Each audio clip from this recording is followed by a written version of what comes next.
Hi అండి. పెళ్లి రోజు అంటే ఎవరికైనా స్పెషలే కదా. సాధారణంగా మా మ్యారేజ్ డే వరలక్ష్మి వ్రతం అయిపోయిన తర్వాత వస్తుంది. అందరి దగ్గర పెట్టుకున్న శారీనే బ్లౌజ్ స్టిచ్ చేయించుకుని కట్టుకుంటాను. అందుకనే వరలక్ష్మి వ్రతం నెక్స్ట్ డేనే బ్లౌజ్ స్టిచ్ చేయడానికి ఇచ్చేసాను. లాస్ట్ ఇయర్ అయితే అసలు మ్యారేజ్ డేనే చేసుకోలేదండి.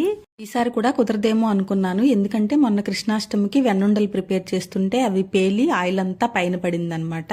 ఇంకా అమ్మవారి దయ వల్ల చిన్న బాన్సే అయినాయండి. ఇంకా మ్యారేజ్ డే ముందు రోజు ఇలాగా ఫాల్ జిగ్జాగ్ చేసుకున్నాను అనమాట. ఇంకా నెక్స్ట్ డే అయితే ఫుల్ రెయిన్ అండి. ఆఫ్టర్నూన్ వరకు తగ్గలేదు. ఇంకా తర్వాత మధ్యాహ్నం రెడీ అయ్యి ఇంకా అమ్మవారి గుడికి వెళ్ళామన్నమాట.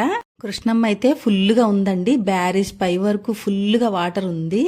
చూశారు కదా. అక్కడ నుంచి అమ్మవారి దర్శనానికి వెళ్ళామండి. అమ్మవారి దర్శనం అయితే చాలా బాగా జరిగింది. అమ్మవారి చల్లని చూపు మనందరి మీద ఉండాలని మనస్ఫూర్తిగా కోరుకున్నాను. ఇంకప్పటికే 2:30 అయిపోయిందండి. తిందామని చెప్పేసి ఒక రెస్టారెంట్కి అయితే వెళ్ళాము. Mixed vegetable curry and methi paratha. Food అయితే టేస్ట్ చాలా బాగుందండి. ఈ రెస్టారెంట్ పేరు వచ్చేసి అండర్ ద వుడ్స్. విజయవాడలో ఉండేవాళ్ళైతే తప్పకుండా ఇక్కడ ఫుడ్ని టేస్ట్ చేయండి. అంబియన్స్ కూడా చాలా బాగుంది. ఈసారి మ్యారేజ్ డే అయితే ఇలా జరిగిందండి. Thanks for watching.